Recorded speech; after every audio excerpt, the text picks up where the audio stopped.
Assalamualaikum, I am Nazatul Isha. Our group will present about mandatory injunction. There are two types of injunction, which are mandatory injunction and prohibitory injunction. Mandatory injunction is an order from the court to do something, while prohibitory injunction is an order from the court to stop doing something. In short, injunction is basically an order for the party to mandate the specified course of an act. An extraordinary remedial process which is granted not as a matter of right, but in the exercise of some judicial discretion. The granted of the mandatory injunction quite rare because it is very hard to get. If a person fails to comply with the order, it will constitute contempt of the court. The main significance of mandatory injunction are to protect against personal harm, avoid loss or damage of reputation, defend business of personal harm, and preserve or stop the loss of an asset. The court will consider to grant one if the applicant will most likely to succeed in a trial. The applicant will suffer serious harm if injury is not granted, and finally the respondent will not incur expenditure which would be proportionate to the applicant's harm. Mandatory injunction was then divided into two, which is first interlocutory. Interlocutory injunction is an equitable remedy, so it is subject to equitable discretionary consideration such as delay, clean hands, or hardship. This consideration will be taken into account by the court as to give or deny interlocutory injunction relief.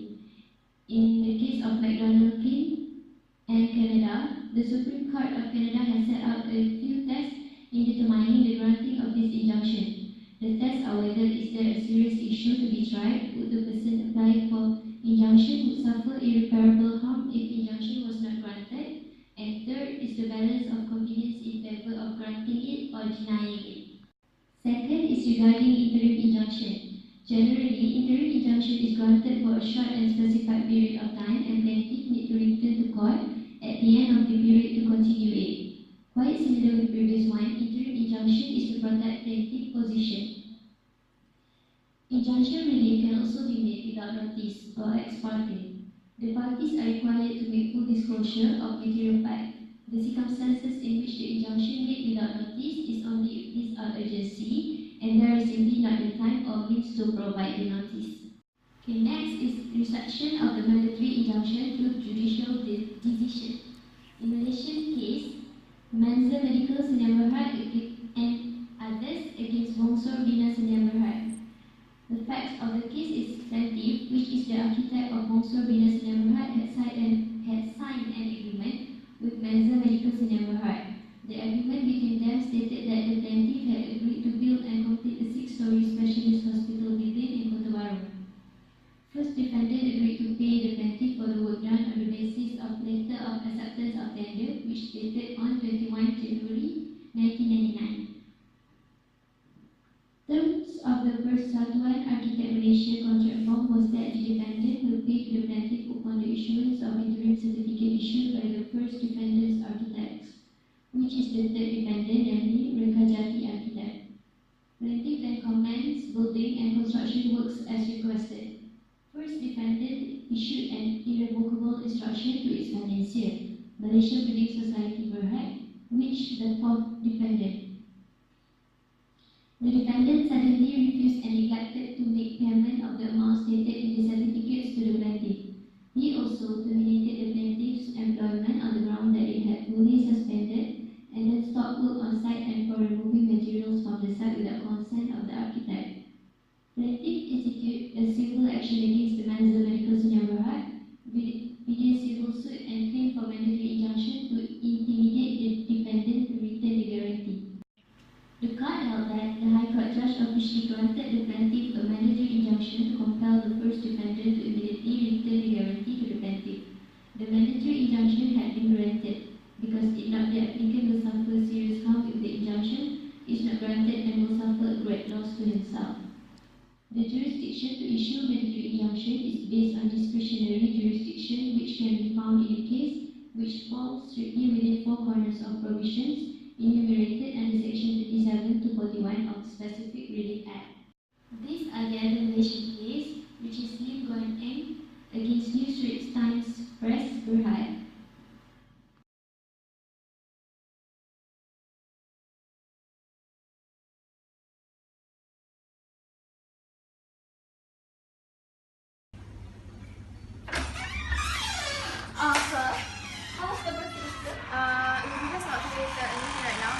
signature. Sir, can I have your draft copy of the consent judgment?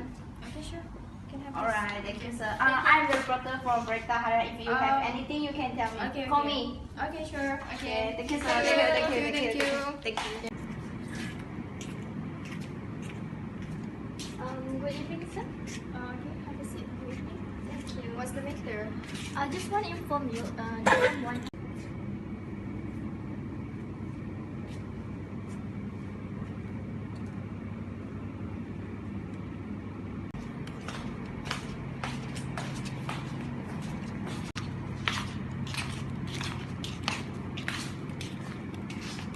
Take the statement back because it is defamatory to me. Sorry, which statement? This is the statement, right? Oh, this statement I heard from. Sir. No, it is not even During the- true. You want to see me in court? Okay, if that's the case, you will hear from my lawyer. What?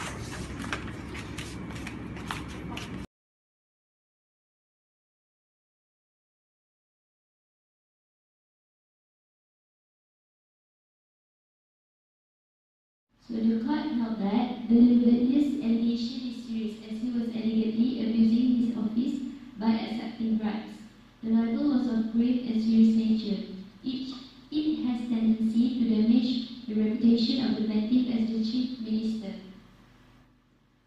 I am Alisa and I'll be proceeding to Singapore case. This is the case of Consent Ventures versus Chin Beijing. The fact of this case is the plaintiff, a Singapore company, entered into a joint venture with a Chinese company for the construction of a golf and a country club in Guangdong Province, China.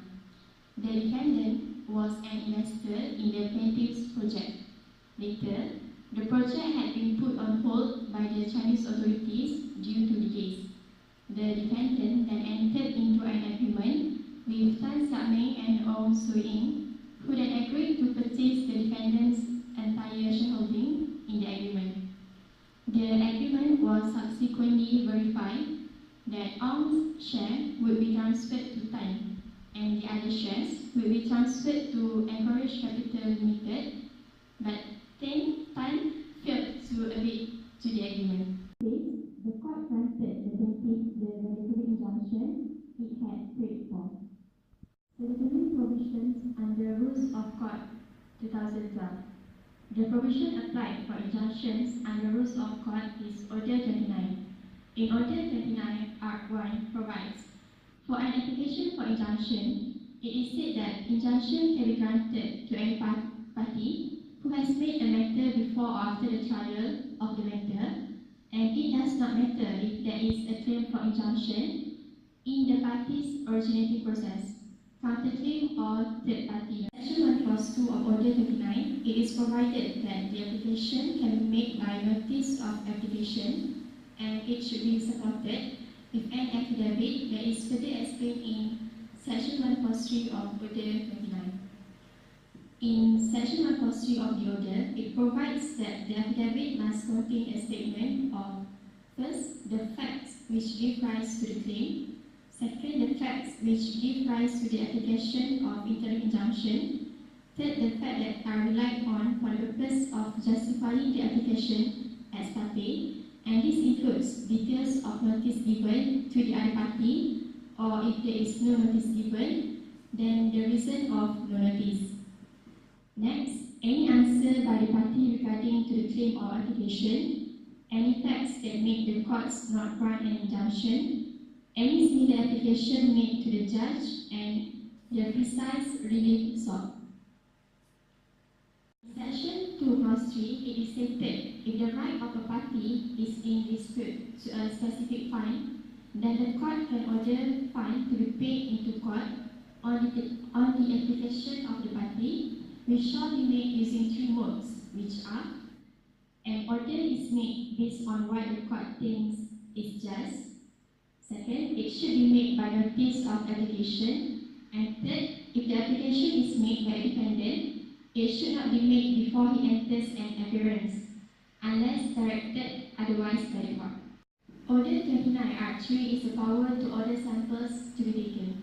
In Section 3 Clause 1, whenever the court thinks it is necessary to do so in order to obtain full information or evidence in any cause or matter, the court can do so by application of a party and on such matter as it thinks is just required, such as any samples to be taken of any property, make observation on such property, and finally to experiment on such property.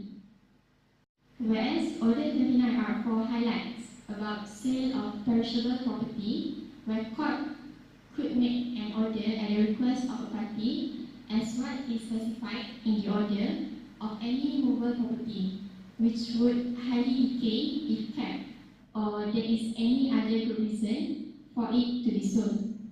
In Rule 5, at the hearing of a request made before the trial of a cause or matter, an injunction or the appointment of a receiver or an order under Rule 2, 3, or 4, it appears to the court that the matter in dispute can be dealt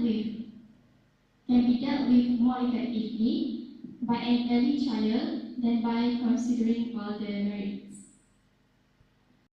Hello, my name is Nadia. So I will continue what my partner slide from before. Okay, the rule 7 states whenever an application is made under this rule, the court has the power to give direction for its further proceedings, whereby Rule 8, which is in regards with income of property pending trial, the court can allow the income of the property to be paid either wholly or partially to a party who has an interest of it, or court can also allow for any party of the movable property to be transferred to the party.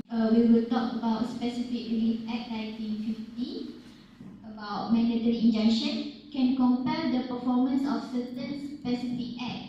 The general legislative framework for the grant of mandatory injunction is in Section 53 of the Specific Relief Act 1950 that provide for when to prevent the breach of an obligation, it is necessary to compel the performance of certain acts which the court is capable of enforcing. The court may in its discretion grant an injunction to prevent the breach complained of and also to compel performance of the requisite act.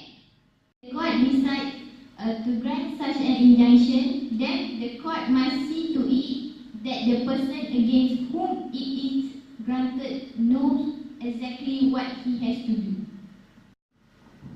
Okay. Besides that, Section 54 of FRA provides that an injunction, when refused, an injunction cannot be granted. First, to stay a judicial proceeding pending at the institution of the suit in which the injunction is sought, unless such a restraint is necessary to prevent a multiplicity of proceedings. And second, to stay proceeding in a court not subordinate to that from which the injunction is sought. Third, to restrain person from applying to any legislative body. And the next one, to interfere with the public duties of any department of any government in Malaysia or with the sovereign act of a foreign government. And another, to stay proceeding in any criminal matter, and also to prevent the breach of a contract, the performance of which would